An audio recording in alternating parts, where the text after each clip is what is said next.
All right. So, Ian, you were talking about Basecamp. I totally took us on a tangent, but Nice. let's get back to it. So, they basically, first of all, I don't think you ever actually said what Basecamp is, in case our viewers don't know about it. So, can you tell them?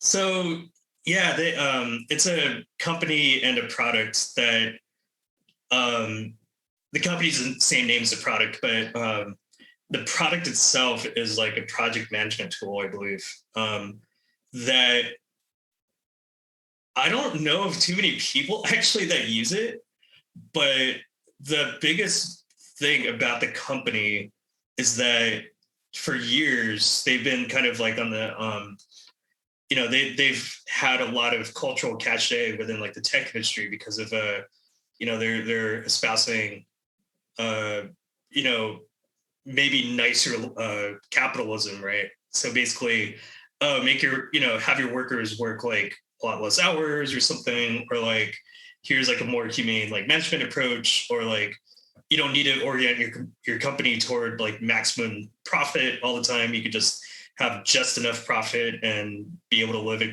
decent life and all that. So, their image was like kind of like we are like a lefty type company who are trying to like create a safe and more equitable environment for our employees, and then Yep. they make a decision to not allow conversations about social and political issues at the workplace. Is that correct? That's correct. And yeah, basically, I think within the first couple of days, I want to say the first 3 days, a third of their company quit. Basically, they gave a offer that was probably hard to refuse. I mean, it was like something like 6 months of severance or so, at least. And yeah, people just took it. I would have taken it probably. Me I'm too. also just personally like slightly disappointed that they didn't organize like a union, for example, to push back against this. But like 6 months severance, I mean, I get it. Right? I mean, come on, man. But okay, so speaking of union organizing, right? Like, so you have been involved in some of that, right? Yeah, a little bit.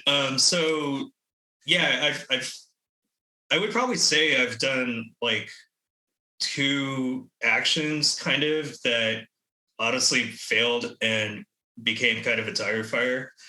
Um, Mainly because I didn't I didn't do the thorough there's like these really specific systemic steps that um, a lot of union organizing campaigns kind of follow that have been kind of battle tested, for many, many years, right? And I just went a little bit too fast. And I think that was my problem. Yeah. Yeah, a friend of mine who I went to high school with, he recently successfully was able to unionize his job, and it was a 3-year process. Yeah. So, I mean, Yeah. yeah, this stuff doesn't happen overnight because you're going to get pushback, and you have to overcome that pushback. That's like that's what it is, right? Like your employer doesn't want a union. Oh yeah, no, absolutely not. No, Yeah. definitely not. I mean, and the thing is that the thing I think that makes tech organizing tricky is that a lot of workers don't either. Like the material conditions aren't super terrible in tech most of the time. Um, I mean, in the sense of like certain benefits and pay and all that sort of stuff, right? I've definitely been in some like hellish situations where we're probably working like at least 60 hours a week or something, just because we're in eternal crunch or whatever. But yeah, I mean, but generally speaking, I mean, it's like we're paid decently, right? Like we get all these like ridiculous fringe benefits that no one else gets, and honestly, no one else should probably want. Honestly, like I mean, who cares that there's a ping pong table like in our office? You know what I mean? I don't know, man. Ping pong's really fun. I love it. Yeah, very true. Uh, but yeah, no, like it's hard because yeah, again, like the workers don't really also kind of don't want it. And actually, two of the experiences I've had so far, which is part of why I should have taken a little bit more time to plan this out, was there was one person at least that ratted us out, or like wanted they valued a lot of self-preservation over, for example, like any sort of solidarity or whatever, right? And I mean, I kind of get it too. There was, for example, one coworker of mine. She just joined the industry, right? She was like really brand new to the industry, and she also went through this boot camp program where, in my opinion, this is like really predatory as well. But there's some boot camps where they'll garnish your wages for like 4 years after, like they don't take any tuition. Wait, but what? Wages for like 4 years? Yeah, they'll take like a 20% or something of like your salary, or like 10%, and knowing like the tech industry, that's like a gigantic amount of money. Like that is like a ridiculous amount of money eventually, right? Yeah, that's crazy. Yeah. I can't believe that. I've never heard that. Yeah, it's yeah. Wow. But yeah, so she needed a W-2, like she needed that paycheck. And I was like, yeah, that's totally fair, but like we're all getting abused here though.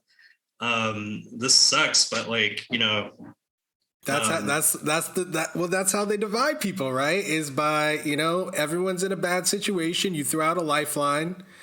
Yeah. And then you have to choose between fighting or fleeing with money. Like it's like, yeah.